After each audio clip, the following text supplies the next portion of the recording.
మైదానంలో శ్రీకృష్ణ జన్మాష్టమి వేడుకలు ఘనంగా నిర్వహించారు. ఈ కార్యక్రమానికి ముఖ్య అతిథిగా తిరుపతి ఎమ్మెల్యే ఆర్ఎన్ శ్రీనివాసులు హాజరయ్యారు. తిరుపతి నగర ప్రజలందరికీ శ్రీకృష్ణ జన్మాష్టమి సందర్భంగా శుభాకాంక్షలు తెలియజేసుకుంటూ శ్రీకృష్ణుని ఆశీస్సులతో ఏడుకొండల వెంకటేశ్వర స్వామి ఆశీస్సులతో తిరుపతి నగర ప్రజలందరూ కూడా సుఖ సంతోషాలతో ఆయుర ఆరోగ్యాలతో ఉండాలని కోరుకుంటూ శ్రీకృష్ణునికి పూజలు చేస్తూ అందరూ సంతోషంగా ఉండాలని కోరుకోవడం జరిగింది. ముఖ్యంగా ఈ ఇందిరా మైదానంలో యాదవ సంఘ జాతీయ నాయకులు అన్నా రామచంద్రయ్య గారు మరి తిరుపతి యాదవ సంఘ నాయకులందరూ కూడా యువత మొత్తం కలిసి ఇందిరా మైదానంలో పెద్ద ఎత్తున శ్రీకృష్ణునికి ఈ విగ్రహానికి పూజలు చేస్తూ తిరుపతి ప్రజలందరికీ కూడా దర్శన భాగ్యం కల్పించుకుంటూ చేస్తున్న వారికి వారి యాదవ సంఘ సభ్యులందరికీ శ్రీకృష్ణుని ఆశీస్సులు కలగాలని కోరుకుంటూ వెంకటేశ్వర స్వామి ఆశీస్సులు కూడా తిరుపతి ప్రజలందరికీ ఉండాలని మరొకసారి కోరుకుంటున్నాం. మొట్టమొదట కృష్ణాష్టమి శుభాకాంక్షలు తిరుపతి ప్రజలకి, అదే విధంగా ఆంధ్ర రాష్ట్ర ప్రజలకి తెలియజేస్తున్నాం.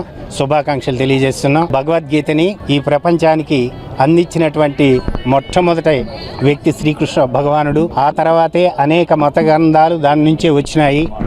అదేవిధంగా భగవంతుడు శ్రీకృష్ణుడు భగవద్గీత ఏ విధంగా అయితే ఉపదేశించినాడో కొన్ని వేల సంవత్సరాలకు ముందే ప్రపంచం గురించి, మనుషుల గురించి, మానవాళి గురించి అనేక విశ్లేషణలు తెలియజేసినటువంటి భగవంతుడిని అందరూ తిరుపతిలో ఉన్నటువంటి ప్రజలందరూ తిరుపతి మా ఎమ్మెల్యే గారి ఒక నాయకత్వంలో ఈ తిరుపతి ఎంతో అభివృద్ధి చెందాలని, అదేవిధంగా రాష్ట్ర ప్రభుత్వం ఒక ఆధ్వర్యంలో రాష్ట్రమంతా డెవలప్ కావాల్సినటువంటి అవసరం ఉందని చెప్పని మేము తెలియజేస్తూ శుభాకాంక్షలు తెలియజేస్తున్నాం అందరికీ.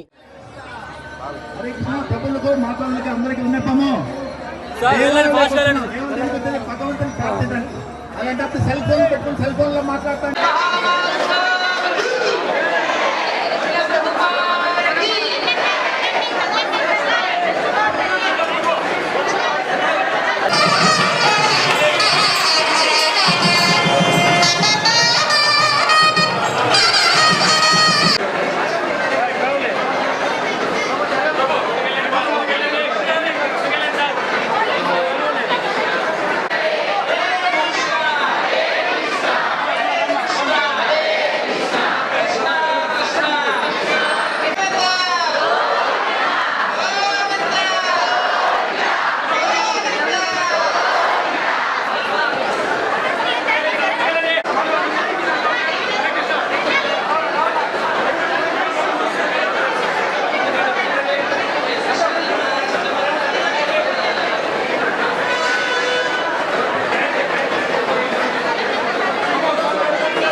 మాట్లాడడానికి అందరికీ విన్నపము,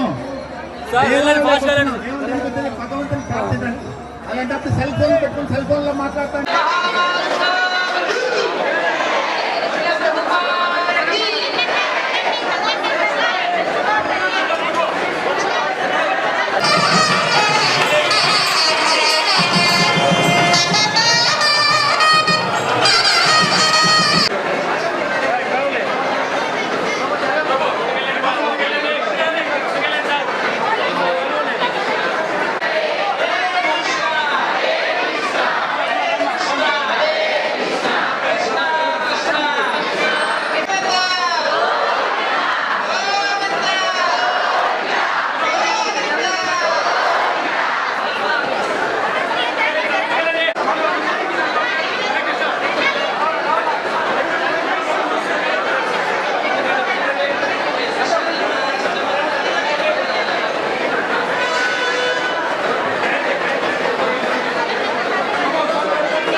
శ్రీరామ